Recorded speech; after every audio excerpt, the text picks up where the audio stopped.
ծնող դպրոց համագործակցությունը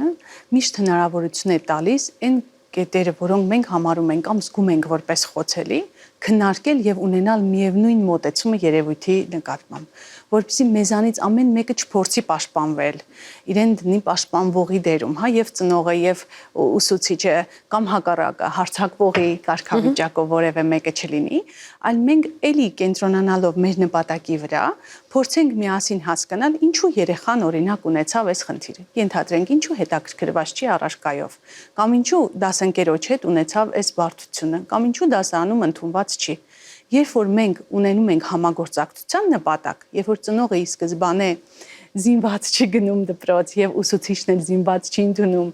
այդ ծնողին, այլ փորձում են հասկանալ ինչպես օգնեն երեխային, որտեվ իսկապես երկուսի համար էլ պիտի